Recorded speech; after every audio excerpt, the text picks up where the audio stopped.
Bom, então estamos dando continuidade ao tema que nós iniciamos a semana passada, que foi sobre a lei de Deus. Tá? Então nós estamos, na verdade, começamos estudando sobre todas as leis, né? Estudamos um pouquinho sobre lei cerimonial, as leis civis, leis de saúde, lei moral. Então tem é um conjunto de leis, né, que foi dado ao povo de Israel, que está nos primeiros 5 livros da Bíblia, o Pentateuco, e a gente estava estudando esse tema aí. E nós paramos na semana passada nessa pergunta 5, que fala sobre o que aconteceu com a lei cerimonial após a morte de Cristo. Tá? E daí nós lemos esse texto de Hebreus e também o texto de João 1:29. Eu quero ler com vocês um outro texto ainda, né, que é bem importante, que está em Mateus, capítulo... Olá, Mateus, no Evangelho de Mateus. Pode se acomodando, seja bem-vindo.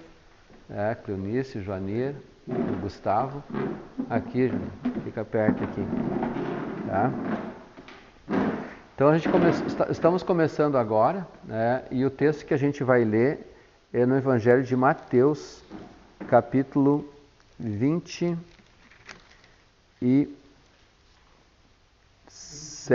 eu acho que é. Só um pouquinho.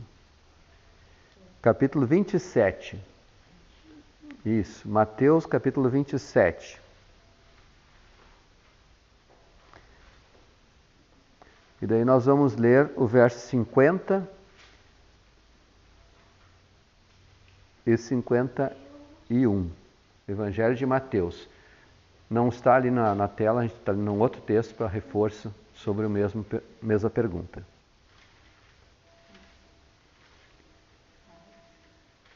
Isso aí. Encontraram? Mateus 27, versos 50 e 51. Tá? Esses dois versos. Se alguém quiser ler para a gente, pode fazer a leitura. E Jesus, clamando outra vez com grande voz, entregou o Espírito. Eis que o véu do santuário se rasgou em 2 partes, de alto a baixo. Tremeu a terra, fenderam-se as rochas. Exatamente. Pode ler o verso 52 e 53. Abriram-se os sepulcros, e muitos corpos de santos que dormiam ressuscitaram. E saindo dos sepulcros, depois da ressurreição de Jesus, entraram na cidade santa e apareceram a muitos. Então aqui está descrevendo o momento que Jesus morreu na cruz do Calvário. E o texto diz que quando Jesus expirou, entregou o Espírito, diz o verso 51 que o véu do santuário se rasgou de cima a baixo. Só relembrando, o Jefferson Porto, semana passada, falou um pouquinho do santuário. O santuário tinha 2 compartimentos. A primeira parte era o santo, onde existia ali o altar de incenso, os pães de proposição, não é? E ali, entre o outro compartimento, que era o Santíssimo, onde estava a arca, tinha uma cortina, tá? Um véu, como está descrito aqui. Tá? Pode sentar aqui. Tá? Então, assim, entre os 2 ambientes, tinha um véu que separava os 2. Ninguém podia entrar no Santíssimo, a não ser o sumo sacerdote uma vez no ano para fazer uma cerimônia especial, que era a purificação do santuário.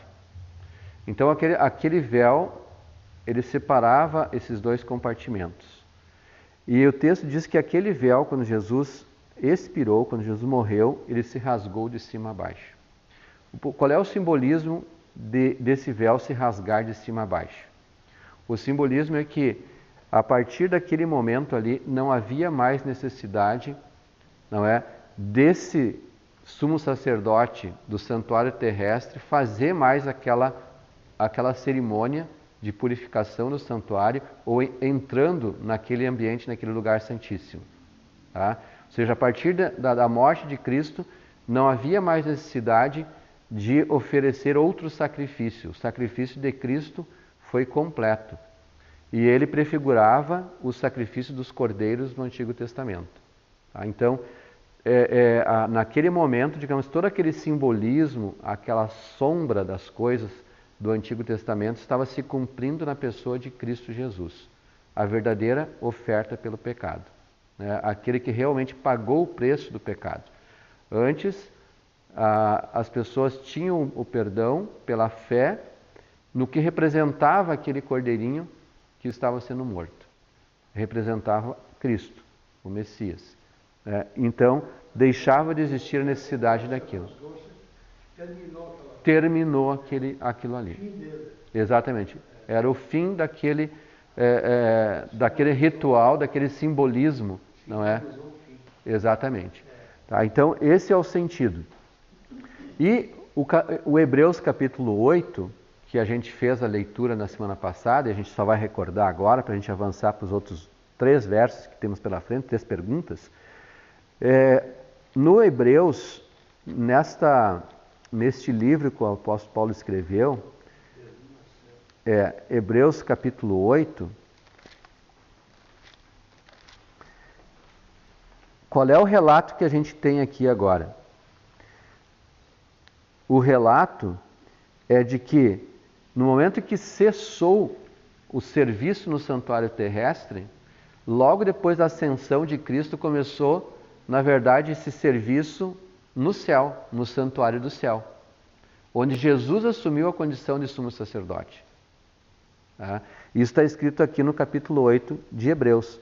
E diz assim, capítulo 8, verso 1. Vou esperar a Cleonice encontrarem. Hebreus, capítulo 8, verso 1. Pode acompanhar com o Gustavo. Diz assim, ora, pode ler. O que temos dito é que temos um sumo sacerdote, que está assentado no céu e desce do trono da majestade. Verso 2. Ministro do santuário e do verdadeiro tabernáculo, o qual o Senhor fundou e não o homem. Então, esses 2 versos aqui dizem claramente que agora nós temos um sumo sacerdote que está no céu, à destra do trono da majestade, como ministro do santuário do verdadeiro tabernáculo que Deus erigiu e não o homem. Tá? Então, Jesus, depois da sua ascensão, ele passou a exercer um trabalho, o ministério aqui no santuário celestial. Então, por isso que não existia mais necessidade de continuar, não é, aquelas cerimônias, aqueles rituais de ordenanças lá naquele santuário terrestre, como era até a morte de Cristo. Aqui no verso 5 ainda diz assim, os quais ministravam em figura e sombra das coisas celestes, assim como Moisés foi divinamente instruído quando estava para construir o tabernáculo. Vê que faças todas as coisas de acordo com o modelo que te foi mostrado no monte. Então, o santuário terrestre nada mais era do que uma réplica do santuário celestial. Deus mostrou para Moisés, Moisés construiu, e todo aquele serviço cerimonial que era realizado ali era uma sombra, era uma figura, não é, daquilo que aconteceria no céu, no ministério de Cristo depois da sua ressurreição. Tá? Ficou bem clara essa questão assim, Então, o que aconteceu com a lei cerimonial aqui? Tá? Nós vamos agora entender melhor quando ler os outros versos, os outros livros que estão recitados aqui. Vamos ler então assim, qual é a lei que foi cravada na cruz do Calvário? Vamos ler Colossenses 2,14 e depois vamos ler Romanos também. Tá? Esses 2 versos aí nos ajudam a entender um pouco melhor esse assunto que estamos explicando. Colossenses capítulo 2,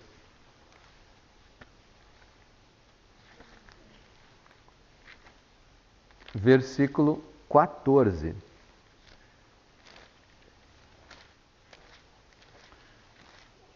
Se alguém quiser ler aí, pode ler para nós. Cancelado o escrito pergunta que é contra meus efeitos instado de ordenança. Ordenança. Tá. Isso aí, pode continuar. Qual nos era verificado que Deus removeu os impedimentos, cravando-o na cruz. É só isso daí, tá? Então assim, aí então diz que foi cancelado o escrito de dívida, não é? Que era contra nós e que constava de ordenanças. Então, todo aquele escrito, né, de ordenanças, e que na verdade assim, ó, era uma forma lúdica que Deus estava tentando mostrar o que seria o plano da salvação em Cristo, tudo aquilo foi cancelado, como diz aqui. Cristo removeu inteiramente encravando na cruz. Então, o que foi cravado na cruz foi esse escrito, não é, de ordenanças.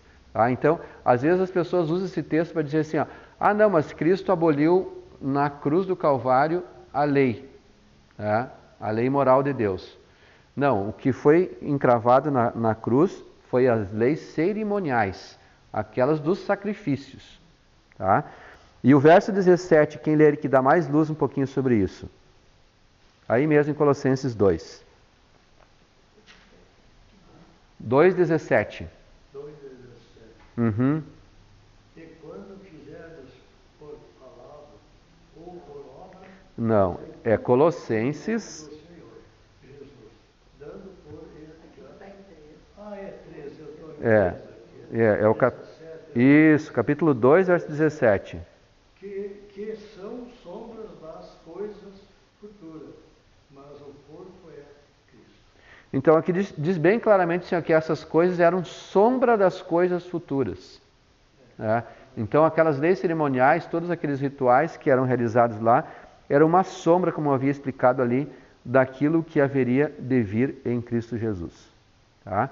Ficou alguma dúvida? Tranquilo? Tá?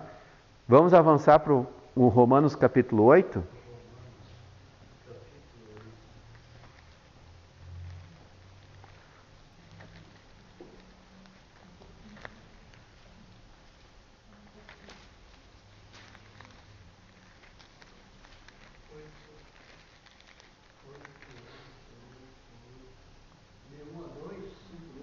Uhum.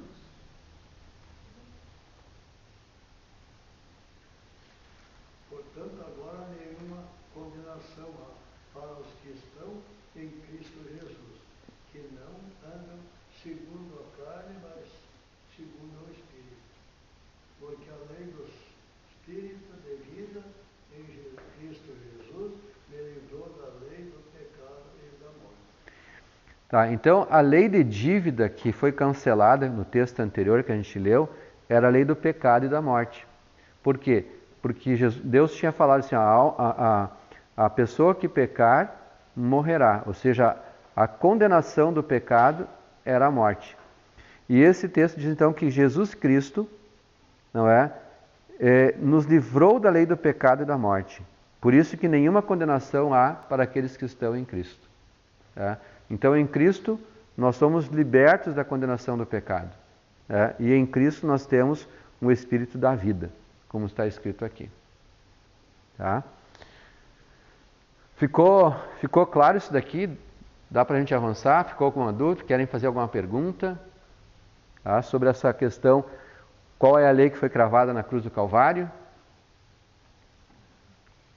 Podemos avançar? Então vamos ler a pergunta 7 agora e vamos entender essa outra questão. Tá, mas se nós estamos agora então num período da graça em Cristo Jesus, né? Isso me dá o direito de eu não precisar guardar a lei? Já que eu estou na graça em Cristo, ou seja, se eu pecar, é só ir a Cristo confessar o meu pecado e eu tenho perdão, então eu não preciso ter o compromisso de guardar a lei? Vamos ler esse texto, o que diz ali? Vamos lá, Romanos capítulo 6, aqui mesmo em Romanos, nos versos 1 e 2 do capítulo 6, aqui o apóstolo Paulo responde essa pergunta. Quem lê para nós? 1 e 2. 1 e 2. Que diremos, pois permaneceremos no pecado para que a graça abunde. De modo nenhum nós que estamos mortos para o pecado, como viveremos ainda nele. Então a pergunta do apóstolo Paulo é assim: bom, será que eu vou permanecer no pecado já que tem uma graça abundante? É só eu ir a Cristo e eu tenho perdão? O apóstolo Paulo responde: de modo nenhum. Esse aqui me fez lembrar até de Nicodemos, quando encontrou com Jesus, né? Que ele guardava todos os mandamentos, mas Jesus falou para ele que ele tinha que nascer de novo. Tinha que nascer de novo. Me fez lembrar essa passagem. Então assim, ó, de modo nenhum. Como vamos viver ainda no pecado se nós morremos para o pecado? Porque quando nós entregamos nossa vida a Cristo, nós tomamos uma decisão na nossa vida. Morrer para o pecado. Nós queremos viver uma nova vida em Cristo. Nós queremos viver uma vida diferente, uma vida espiritual agora. Não mais presa, de repente, aos meus desejos, às minhas vontades, ao pecado. Não, eu não quero mais isso na minha vida. Então esse texto diz claramente assim: se nós morremos para isso, nós vamos viver para Cristo. O outro texto que fala ali os versos de 15 a 16 do capítulo 6, eles ampliam essa ideia. Quem é que lê para nós os versos 15 e 16? Cleonice. E daí, havemos de pecar porque não estamos debaixo da lei e sim da graça? Bem como você questionou. De modo nenhum. Não sabeis que daquele a quem vos ofereceis como servos para a obediência, desse mesmo a quem obedeceis sois servos, seja do pecado para a morte ou da obediência para a justiça. Então o apóstolo Paulo, que forte, né?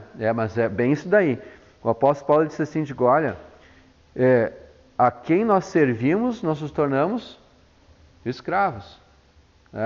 Se nós servimos, digamos assim, ao pecado, nos tornamos escravos do pecado. Se nós servimos a Cristo pela obediência, nós nos tornamos escravos da justiça, daquilo que é correto, daquilo que é certo. Então esse é o texto que nos dá a luz aqui sobre essa pergunta. E tem mais um ainda, que a gente pode ler, que é a primeira carta de João, capítulo 3, verso 4. Na carta de João, bem lá no finalzinho da Bíblia, antes do Apocalipse, capítulo 3, verso 4, nos dá mais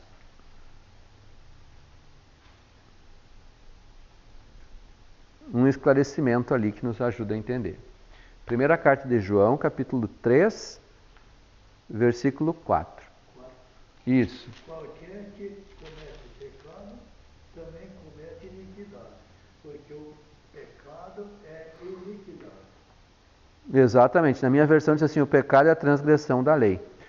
Então, digamos assim, se eu deixo de obedecer à lei, se eu não respeito a lei, se eu transgrido a lei, eu continuo no pecado. Porque a lei veio para mostrar o certo e o errado. A lei existe para mostrar, colocar um sinalzinho vermelho e dizer, olha, isso aqui não, isso aqui está errado.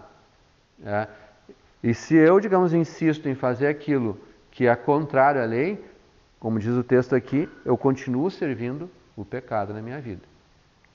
Então, é claro, digamos assim, que Deus quer que a gente viva em obediência a Ele. Mas não por medo, Tem pessoas que às vezes elas decidem, digamos assim, fazer a vontade de Deus porque tem medo do castigo de Deus, do juízo de Deus. Não, nós temos que fazer isso de livre e boa vontade, em amor a Deus, não é? Porque nós amamos aquele que pagou o preço do meu pecado. Então eu sirvo a Cristo com alegria no coração, e não por medo, ou pensando, digamos assim, sofrer um castigo de Deus se eu deixar de fazer aquilo que Ele espera que eu faça. Tá tranquilo? Podemos avançar mais um pouco? Tem mais uma perguntinha aqui. Qual deve ser a nossa atitude em relação, então, à lei de Deus? Tem mais esse texto de João, capítulo 14, verso 15. João, o Evangelho de João agora, não é a carta, capítulo 14, verso 15.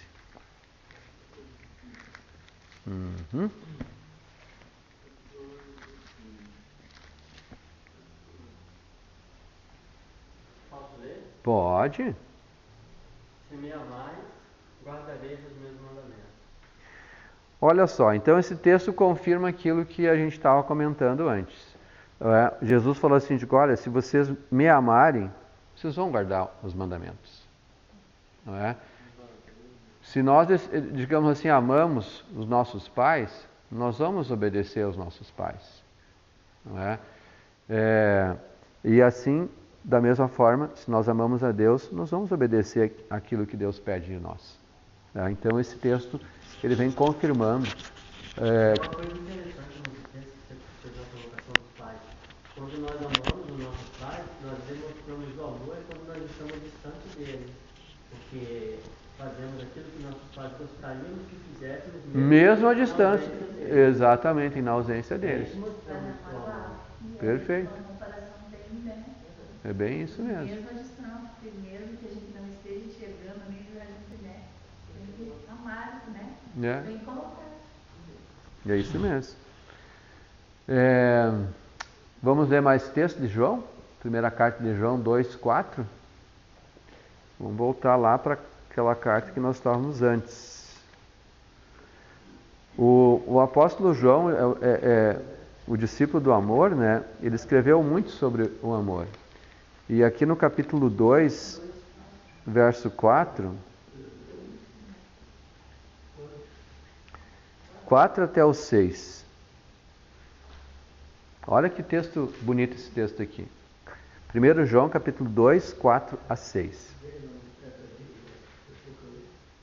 É perto do Apocalipse, esse mesmo.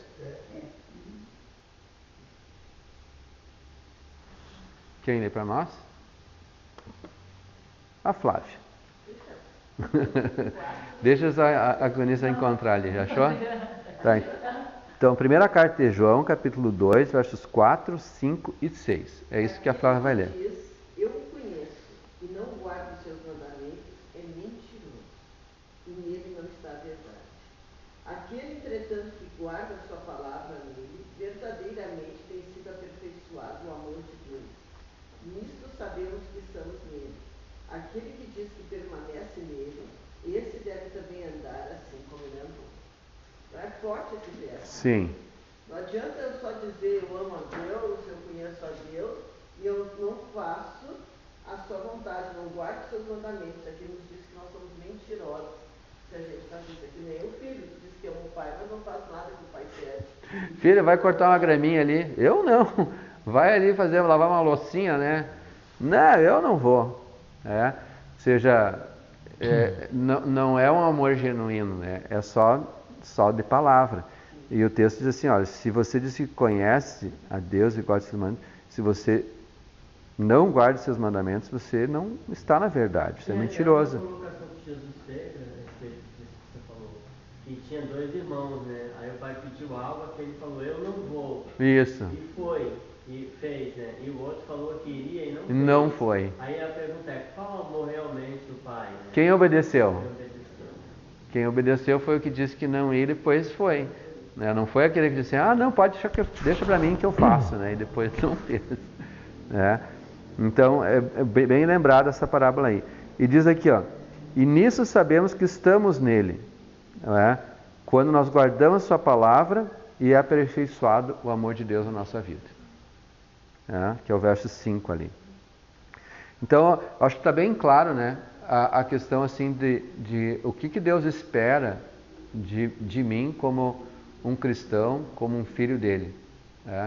Ele espera que a gente respeite, não é, a sua palavra e guarde a sua palavra, obedeça os seus mandamentos. Por mais que a gente convive nesse mundo com tantas tentações, né, que o mundo está oferecendo, a gente precisa, eu acho, uma das coisas que até comentei antes de sair de casa, a gente precisa estar mais entre os irmãos. Esses momentos assim, ó, a gente precisa sempre nos Está recordando, se fortalecendo. Se sempre a gente está aprendendo, mas esses momentos nos fortalecem também, né? Exato. E faz nos Relembrar mais. Eu acho bem importante isso, né? Porque a gente sabe que o mundo ali fora é complicado. E a gente é só Deus para nos manter em pé e firme, né? Exatamente. Porque a gente consiga, né, para estar firme nessas, porque por amor a Ele, né? Muito bem. Então, ó, isso aqui é a conclusão. Depois a gente vai ainda avançar mais um pouquinho numa outra imagem, uma figurinha ali que é bem ilustrativa. Diz assim, então, a lei de Deus ela foi dada como uma expressão do seu amor e do seu caráter, orientando-nos a viver em harmonia com Ele e com o próximo. Então, assim, ó, qual é o propósito, né, da lei? Às vezes a gente tem a ideia assim de, olha, não, é só para mostrar aquilo que é certo e que é errado. Não, o propósito da lei é mais amplo do que isso. Ela revela o caráter de Deus, ela está ali para que a gente possa demonstrar o nosso amor a Deus, que a gente aprenda a amar o nosso próximo, né, como amor a Deus, e ela também nos protege. Tá? A lei de Deus é uma proteção para a gente. A gente vai ampliar um pouquinho esse pensamento. Embora o pecado tenha trazido a condenação à morte eterna, né, a condenação do pecado é a morte eterna, Jesus, por meio de sua morte na cruz, ele cancelou essa dívida de morte do pecado, da consequência do pecado, e nos concedeu o quê? O direito à vida eterna. Por isso que o texto, a palavra de Deus diz assim, olha, e Deus amou o mundo de tal maneira que deu seu Filho unigênito para que todo aquele que nele crê não pereça, mas tenha a vida eterna. Então, a vida eterna, ela é algo que é alcançado somente por meio de Cristo Jesus, porque Ele pagou o preço, a dívida de pecado, o preço do pecado. A cruz, então, ela não anula a lei, não é? Mas ela confirma o valor da lei, mostrando que o preço do pecado e também mostrando a grandeza da graça de Deus, não é que a gente estava discutindo agora. Assim, obedecer à lei é uma resposta de amor e gratidão a Deus. A verdadeira liberdade está em viver segundo a vontade de Deus. Tá? Então, esse aqui é o resumo, digamos assim, dessa parte ali. E aqui agora tem mais um apanhado geral, não é? Falando um pouquinho sobre a lei moral de Deus. Tá? Que nós vamos gastar aí um tempinho agora falando sobre especificamente a lei moral de Deus. Onde é que está escrita a lei moral de Deus? Ela está escrita em Êxodo. Êxodo capítulo 20. Tá? Então, se você nunca leu, não é, esse capítulo, é importante que você leia, porque ali está os 10 mandamentos que Deus deu a Moisés no Monte Sinai, escritos pelo próprio dedo de Deus. Não é? E esses 10 mandamentos, eles trazem, digamos assim, algumas coisas bem interessantes que eu quero fazer um paralelo, que está aqui na revista que vocês têm em mãos aí. Tá? A gente vai ler os mandamentos e a gente vai fazer um paralelo que está aqui na revista. Eu acho que Não, exatamente. Então, na revista fala um pouquinho disso aqui. Mas não se preocupe que a gente vai lendo e eu vou trazer esse paralelo sobre o princípio, não é?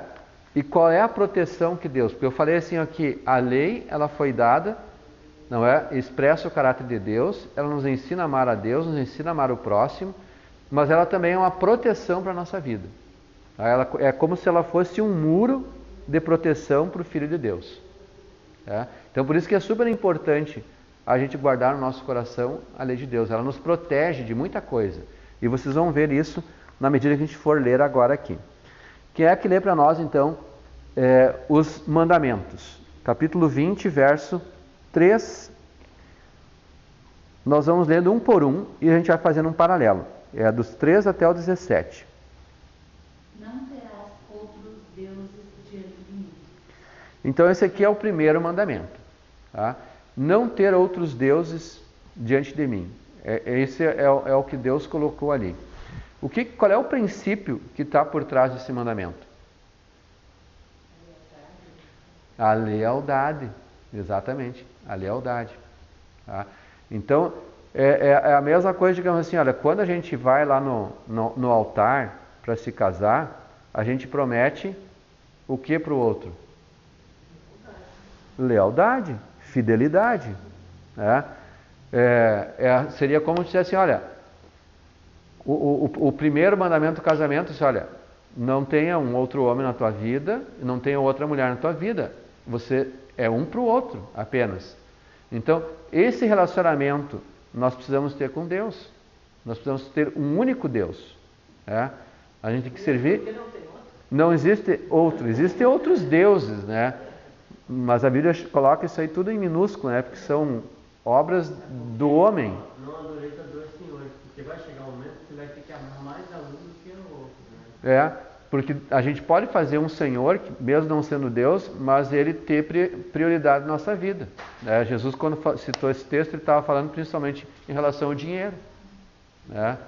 Tem pessoas que adoram o dinheiro. Os prazeres do mundo, né? Mas pode ser os prazeres do mundo, pode ser qualquer outra coisa que a gente colocar acima de Deus. Né? Então ele nos protege do quê? Da idolatria. Então, esse primeiro mandamento nos protege exatamente disso, da idolatria. O verso 4 fala do segundo mandamento. O que diz ali? Para ti imagem de escultura, nem alguma semelhança do que há em cima do céu, nem debaixo da terra, nem das águas, nem debaixo da terra. Pode ler o 5 e o 6. 5, não perturbarás elas, nem servirá, porque eu, o Senhor, teu Deus, sou o Deus zeloso de que visita a maldade dos pais, dos filhos, até a terceira e quarta geração, daquele que me aborrece. E o verso 6. E faço misericórdia em milhares aos que me amam e guardam os meus mandamentos. Então esse mandamento aqui, que proíbe fazermos imagem de escultura, ele está falando de adoração. O princípio aqui é a adoração. Tá? Pode ser imagem de escultura? Pode. Mas pode ser um carro, né? Pode ser um outro bem, pode ser uma pessoa, né? Pode ser várias coisas. Né? Então, a quem eu adoro? Eu tenho que adorar unicamente a Deus. E aqui esse mandamento exalta uma coisa bem importante que as pessoas às vezes não falam muito. Fala aqui da misericórdia de Deus, da bondade de Deus. Fala da justiça e da misericórdia. Ou seja, Deus, ele pune, digamos, a iniquidade, não é porque ele é um Deus justo, mas ele faz misericórdia. E a misericórdia vai até 1000 gerações, diz aqui o texto. Né? E o juízo de Deus é até a terceira apenas. Então, mostrando assim que Deus é um Deus de misericórdia, um Deus de amor. Né? Então, aqui o princípio é a adoração e Deus quer nos proteger de profanarmos, não é, o seu nome. Agora o verso 7, o terceiro mandamento. Não tomarás o nome do Senhor teu Deus em vão, porque o Senhor não dirá por inocente se tomar o seu nome em vão. Então, qual é o princípio que está aqui nesse verso, que é o terceiro mandamento? O respeito para com o nome de Deus. Um respeito, a reverência, não é? E que a Bíblia chama isso às vezes de temor de Deus. Às vezes as pessoas não têm o mínimo temor de Deus. Elas usam o nome de Deus como se fosse um nome qualquer, não é? Não tem o respeito, como a Flávia falou, não tem a reverência. Na verdade, quem é Deus Todo-Poderoso, nosso Criador, Exatamente. quem Ele é, para tratar de sem respeito. Então, assim, olha, Deus quer nos proteger de sermos irreverentes, não é? E de desrespeitarmos o seu nome. Tá? Então, esse é o princípio deste mandamento. É claro que, digamos assim, tem dentro do contexto do mandamento também aqui aquela questão de eu ter coerência na minha vida. Não é? Se eu me identifico com Cristo, me identifico com o Evangelho, me identifico com Deus, a minha vida também tem que dar testemunho disso. Senão eu estou dando o quê? Um falso testemunho. Eu estou colocando, de certa forma, até o nome de Deus em vão. Não é? O verso 8, 9, 10 e 11 falam do quarto mandamento. Esse é o sábado. Exatamente, é o quarto mandamento. Vamos ver o que diz aí. Lembra-te no dia de sábado para santificar. 6 dias trabalharás para toda a tua obra, mas o 7º dia é o sábado do Senhor teu Deus. Não fará nenhuma obra, nem tu, nem teu filho, nem tua filha, nem teu servo, nem a tua serva, nem o teu animal, nem o teu estrangeiro que está dentro das tuas portas. Porque em 6 dias fez o Senhor o céu e a terra, o mar e tudo que nele está. E o 7º dia descansou, portanto abençoou o Senhor o dia de sábado e santificou. Então, assim, olha, o quarto mandamento, ele é o maior de todos. Né? Exatamente. Na abrangência, não é? Ele abrange muitas coisas. A primeira que o mandamento coloca aqui é que o sábado, ele diz que foi dado para que a gente santificasse o sábado. E depois ele justificou lá, porque o Senhor descansou, abençoou e santificou o sábado. Então, assim, olha, o sábado, ele tem Deus quer nos proteger aqui, digamos assim, dos excessos, não é? Hoje se discute a questão do trabalho, né? Se vai ser 6-1, se vai ser 5-2, se vai ser 4-3, ou vai ser eu não sei o que, né? Mas a Bíblia já tinha dito aqui, e Deus estabeleceu que é 6 dias para trabalhar. 6-1. 6 dias para trabalhar e 1 para descansar. E não é qualquer dia, é o sábado, é o dia de descanso. Isso aqui indica, digamos assim, a necessidade que a gente tem de descansar das nossas atividades, do trabalho, né? Mas também a necessidade de nós recarregar nossa bateria com Deus. Porque o santificar a Deus aqui não é somente prestar um culto, é ter comunhão com Deus, é você comungar com Deus, é você estar próximo de Deus, é você se fortalecer espiritualmente, é você reconhecer Deus como Criador, como Salvador da tua vida, aquele que renova as tuas forças. Ou seja, tem várias coisas que a gente poderia acrescentar dentro do contexto do sábado. Não é? Então o texto ele deixa bem claro, digamos assim, que se nós amamos a Deus, nós vamos praticar esses 4 primeiros mandamentos. Por isso que Jesus falou lá no Novo Testamento assim, olha, a lei pode ser resumida em 2 grandes mandamentos. Amar a Deus acima de todas as coisas, de todo o coração, de todo o entendimento, de toda a alma, não é?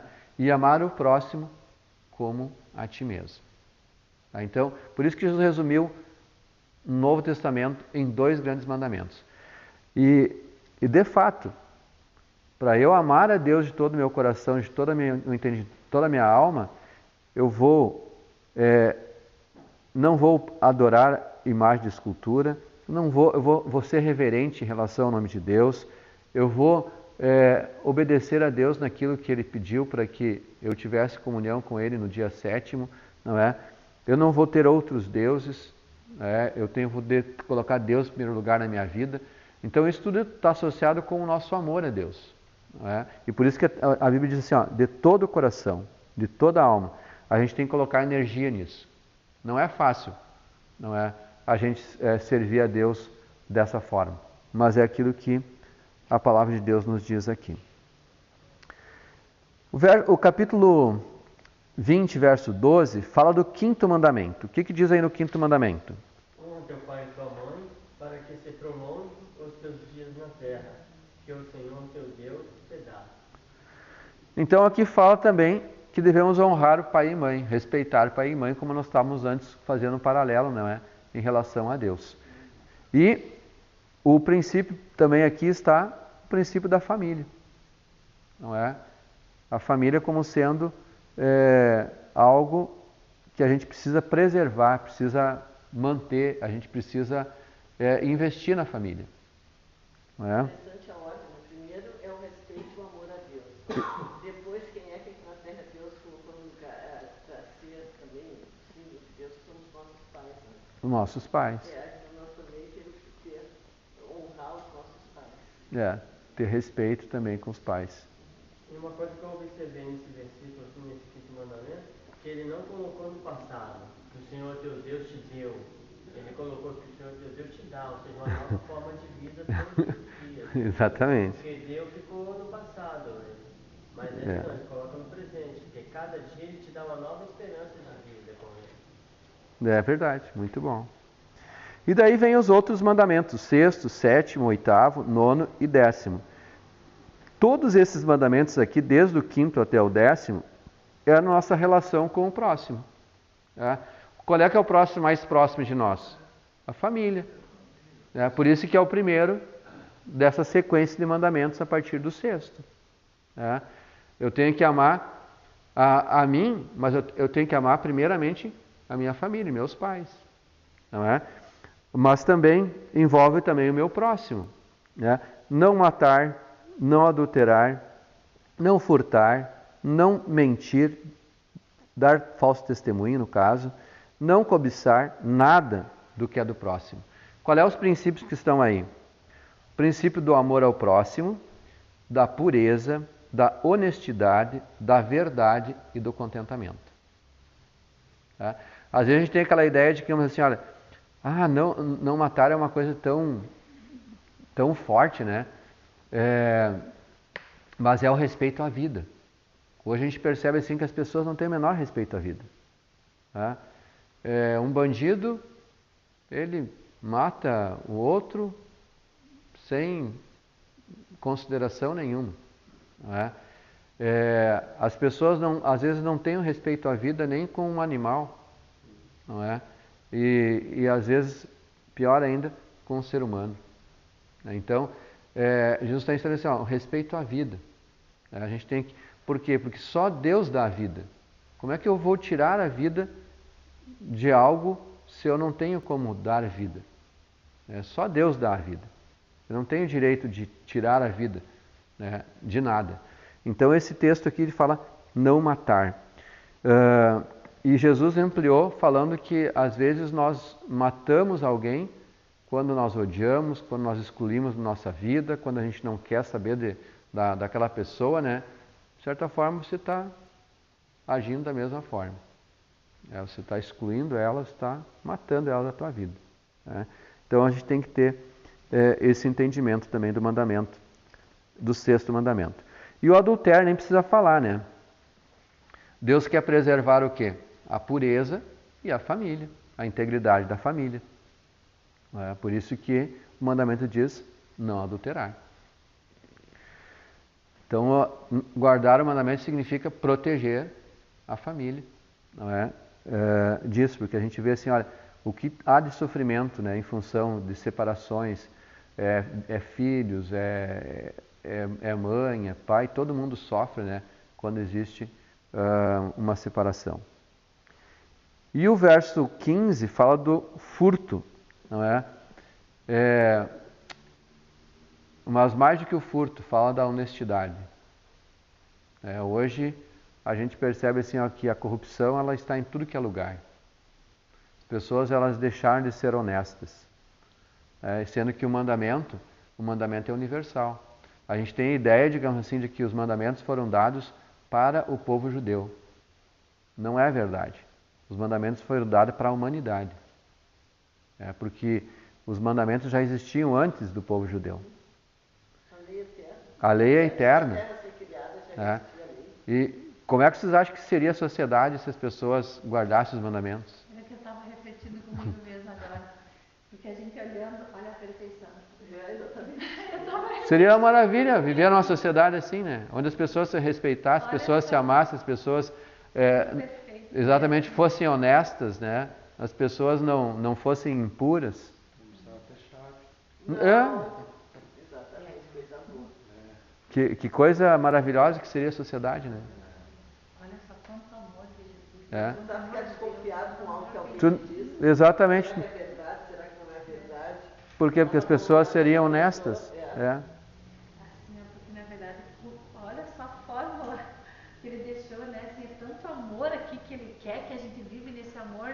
Sim, é perfeita. Só na eternidade, mas assim, ó, se a gente né, se eu conseguisse seguir... Se o mundo seguisse isso daqui, seria maravilhoso, né? Daí ele fala do falso testemunho, né? Ou seja, hoje, o que a Flávia estava falando assim, olha, a verdade é algo difícil de as pessoas, às vezes, preservarem a verdade, né? É mentira, é fake news, tá em alta, digamos assim, na verdade, você não revelar a verdade.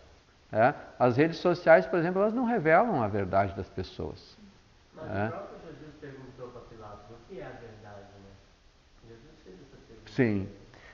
Então, assim, olha, o falso testemunho, infelizmente, a gente, como a Flávia falou assim, é difícil confiar nas pessoas, né? Porque as pessoas, elas não são verdadeiras muitas vezes, né? A mentira está em alta. A mentira está em alta. Qualquer coisinha você mente, você dá uma desculpa. Você não consegue acreditar que a pessoa está mentindo. Tá mentindo. É isso, bem isso É. mesmo. Eu vou botar um exemplo de carro. Eu sou um vendedor de carro. Eu posso vender o carro por dois motivos. Uma, por expressar a boa qualidade daquele carro quando ele está novo, saindo da loja, né?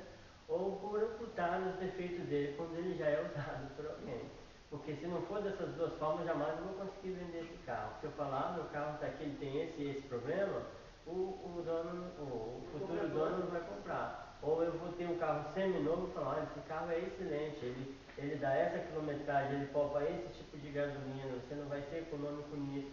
Esse painel é fantástico, ele vai comprar porque você falou que tem tudo de bom aquele carro. Assim é a palavra de Deus. Como é que nós estamos oferecendo as escrituras para as pessoas?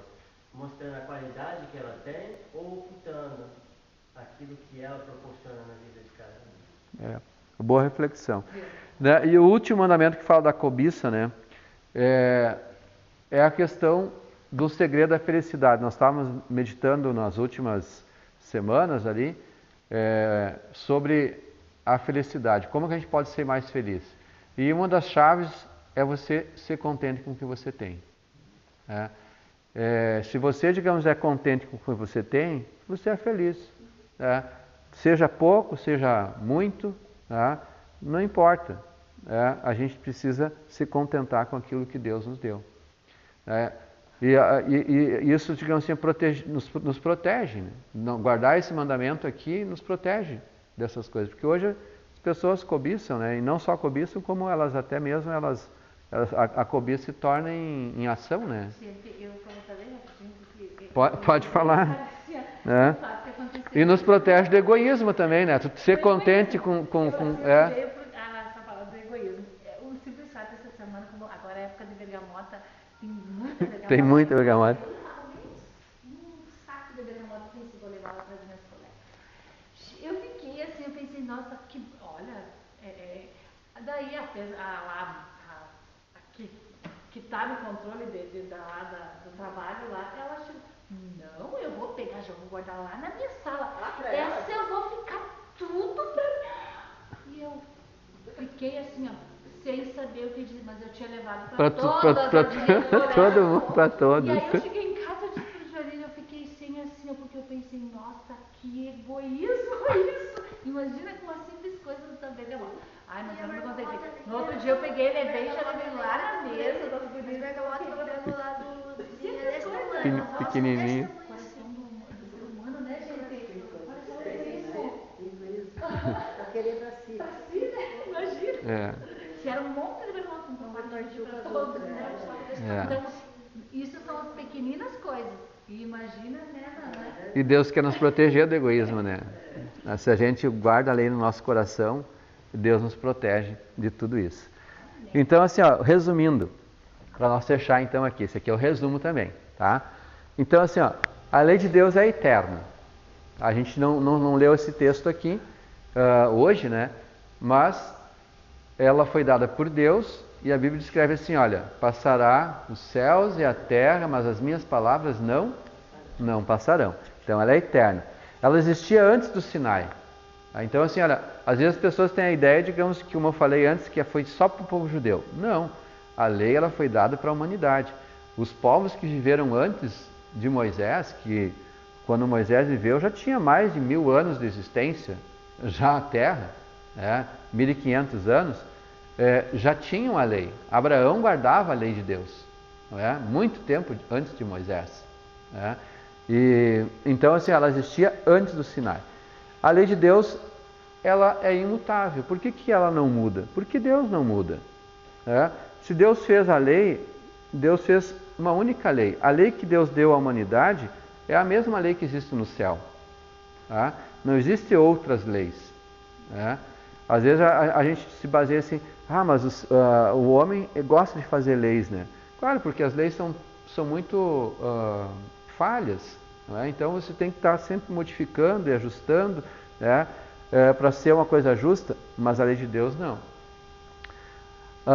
A lei, então, ela é dividida em duas partes, como a gente já viu. A primeira parte é do amor a Deus, a segunda parte do 5º ao 10º mandamento do amor ao próximo. Outra parte importante que está em Êxodo, que a gente não leu, ela foi escrita pelo dedo de Deus, ou seja, a única coisa que Moisés não escreveu foi a lei. Tudo o resto Deus disse para Moisés, olha, Moisés, escreve o que eu estou te dizendo aí, escreve num livro para registro, mas a lei não. A lei, Deus escreveu com o dedo dele. Está escrito lá em Êxodo capítulo 31, verso 18. E Romanos fala de que a lei é santa, justa, boa.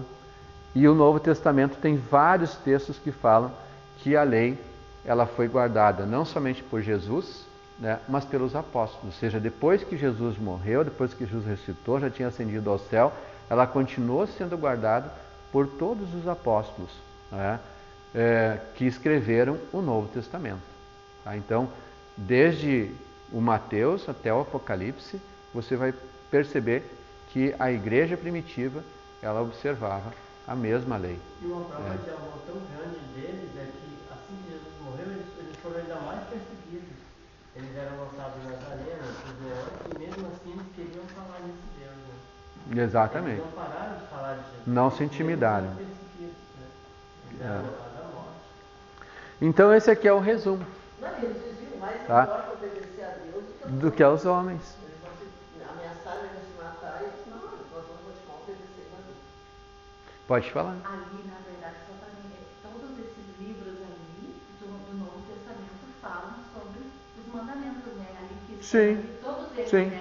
Tem um do velho e outro do novo. É que eu olhei assim, tem O do velho é o único é o texto que fala que Deus que escreveu. Todos são do Novo. Falam, né, são textos do Novo Testamento. Sim, porque as pessoas elas têm a ideia de não, isso aí é do Velho Testamento, já não vale mais, né? Mas a gente estudou hoje aqui, o que foi cancelado foram as leis cerimoniais, as ordenanças, aquelas que eram relacionado a solução do problema do pecado. Dos sacrifícios, dos animais, exatamente. Escrito de dívida, a nossa dívida, o resultado da nossa dívida para com Deus era a morte. Mas aí Jesus veio resolver isso. Ele morreu. Então essas leis que apontavam para a morte de Jesus caíram. Todas elas caíram. É a única, né? Exatamente. Claro, tinha as leis civis, mas as leis civis eram para aquele povo. Mas as leis civis eram baseadas nos 10 mandamentos. As nossas leis civis são baseadas nas leis também da... O código de Hammurabi era todo em cima dos 10 mandamentos. Mas o código de Hammurabi ele mudou algumas coisas e ele acrescentou. Assim como as leis romanas também. Então, os princípios de Deus são... Queridos, então assim a gente agradece a presença, a participação de vocês. Fica o convite para vocês estarem aqui no próximo domingo, nesse mesmo horário, né, Batista? 18h15. E a gente vai dar continuidade estudando agora especificamente sobre o sábado. Por que a gente vai ter um estudo específico sobre o sábado? Porque existe muita controvérsia em relação ao sábado. E nós vamos se basear aonde? Nos textos, principalmente no Novo Testamento, que Jesus mostrou como que devemos guardar o sábado, como que deve ser a nossa adoração nesse dia, não é? Por que dessa observância? Todas essas coisas a gente vai estudar na próxima semana, tá bom? Vamos ficar em pé e vamos fazer uma oração para nós encerrarmos então esse estudo de hoje. Pedir para minha esposa fazer essa oração. Pai amado, a gente está estudando aqui algo tão importante, que é a tua lei. As regras que devem regir a nossa vida. Como a gente viu na semana passada, a gente só pode fazer a tua vontade quando tu põe o verdadeiro amor dentro do nosso coração. O amor a ti e o amor ao próximo. Amém. Que tu possa escrever a tua lei no nosso coração, que teu amor possa nos ser transmitido por meio do Espírito Santo, e que a Amém. gente possa viver cada dia feliz com aquilo que tu nos dá, respeitando o outro e te amando, te colocando em primeiro lugar na nossa vida sempre. Que todas as decisões que a gente tomar na nossa vida, a gente sempre possa colocar a ti como primeiro para tomar essa decisão. Amém. Que tu possa nos ajudar, Senhor, a cada dia, em nome de Jesus. Amém. Desejamos uma ótima semana então para todos, não é? Que Deus